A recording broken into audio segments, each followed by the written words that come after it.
and welcome to Todd Rolls Dice, where we have a new Middle-earth drop. So this is a really nice one, but it's going to be a super quick video because there isn't actually a huge amount there. Not going to run through the article, I'm just going to basically say what this is and we'll have a quick look at it. But narrative play in Middle-earth. New scenarios drop for the new edition. So this is basically 3 scenarios for narrative play. Last week we had the first designer's commentary. I'll tag my video on at the end of this one if you're interested in watching and you know all of the changes that we discussed. And this one moves focus on narrative. I think Lord of the Rings is a funny one because normally I love narrative matches, I love making narrative armies and all that stuff. And that's true with Lord of the Rings. But I don't necessarily love playing the narrative scenarios. I'd rather take an army of, let's say Uruk-hai, a whole band of Uruk-hai scouts, and I would just fight everyone. But my army is thematically and narratively correct for what you see in the film. Kind of idea, as an example. So while I think this is cool, and these are free, and they're quite epic scenarios when we see what they are, this isn't actually something that gets me too excited. But this is Fellowship of the Ring narrative scenarios. So we've got 3, we've got Weathertop, Amon Hen, and the Tomb of Balin, the 3 that you'd expect. But the interesting thing is down here, and I called them out last week in my errata commentary and said, look, we need to know what's coming. We need to know models. We need to know when the next not rulebook, but like army book is coming out with all of the other stuff that currently doesn't have rules. And we do get a little snippet on the future. So this is just the first of the narrative scenario PDFs we're planning to release. So make sure to keep your single flaming eye on WarCom, as in the next few weeks, so soonish, we will be moving on to the next film, still focusing on the films, Lord of the Rings: The Two Towers. Now, The Two Towers is my favourite film. It's probably got the best battles. Helm's Deep, one of the greatest cinematic battles of all time, if not the greatest. So yes, I'm excited to see what that is and potentially play them, but you need a certain amount of models to do it. It's not just like army versus army. You need to have the right stuff to make it really feel narrative. But this is cool. It's free. I'm all for free. Let's take a quick look at what we've got.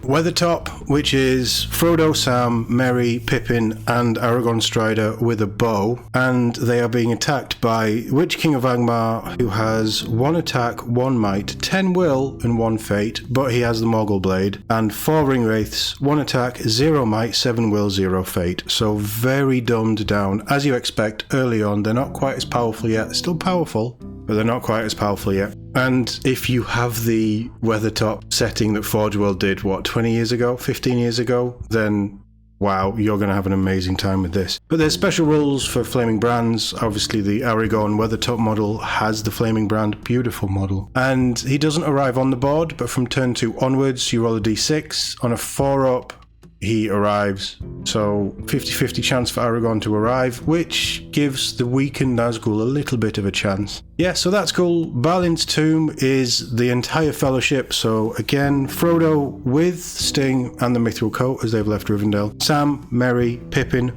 Gandalf the Grey, Aragorn Strider with bow, exactly as you see him in the film. Legolas with nothing, Gimli with nothing, and Boromir with the shield. They are against 2 Moria Goblin captains, 24 Moria Goblin warriors, 8 shield, 8 spear, 8 bow.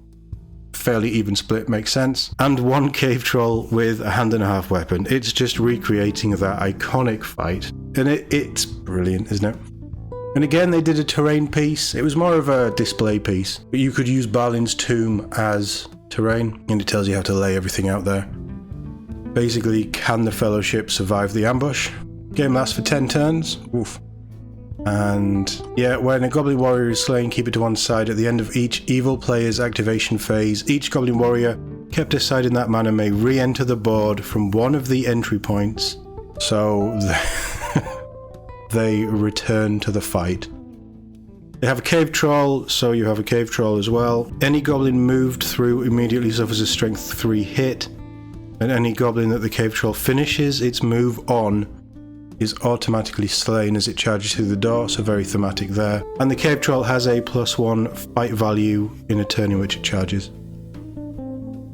Cool, very, very nice. And Amon Hen, again this is the film version, so there is no Anduil, but we have Frodo with Sting and the Mithril Coat. Samwise, Merry, Pippin, Aragorn Strider with a bow, Legolas, Gimli, and Boromir of Gondor with no shield. Again, it's movie accurate. They're against Lurtz, 1 Uruk-hai, 24 Uruk-hai scouts, 8 shield, 8 bow, and 8 with no additional equipment. Would you not go 16 shield? Maybe that's a bit too much, because there isn't really many fighters in there, is there? But then that's what happened to Amon-Hen. I don't know on that one. I suppose it's just the rule of thirds for the 24 warriors. And you've got objective, Frodo is leaving the Fellowship. The Uruk-hai are under strict orders to deliver the hobbits to Saruman alive and unspoiled. The game lasts until Frodo leaves the board under any circumstance. The good player wins if Frodo can escape the board by moving into base contact with the boats.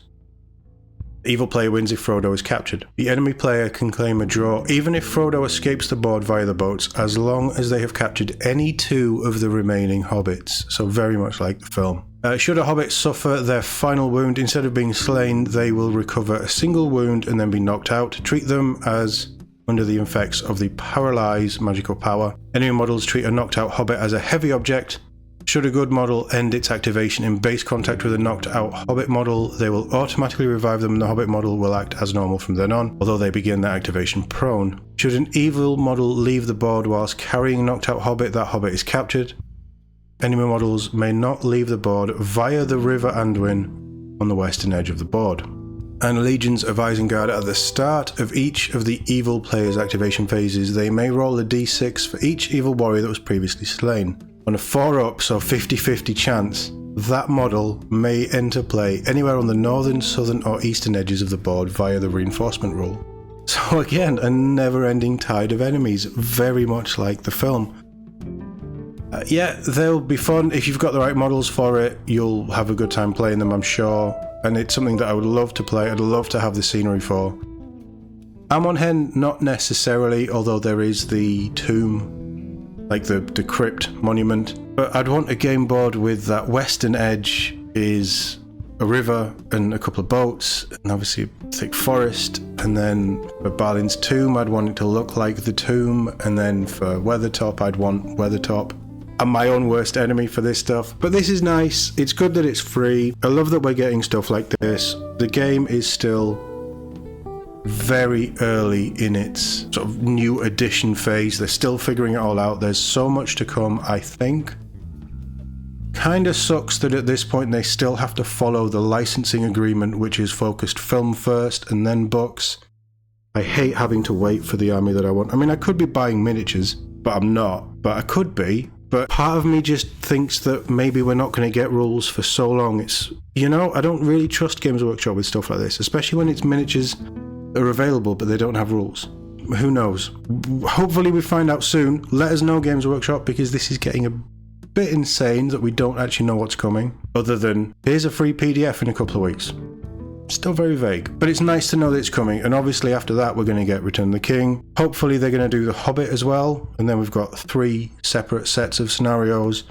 They may even do, although these are included in the starter set, but they may even do War of the Rohirrim, a couple of those as well, because people who didn't buy the starter set and just bought the rule book or the rule book and the army book, they're not going to have any of this stuff. So it's nice, but I feel like we've had this stuff time and time and time again. I'd like something new as well. Just give us an idea. It doesn't have to be right away. Just give us an idea. Let me know what you think in the comments, and if you'll be playing any of these scenarios or looking forward to future ones from future films. As always, thank you very much for watching, and I'll see you all in the next one.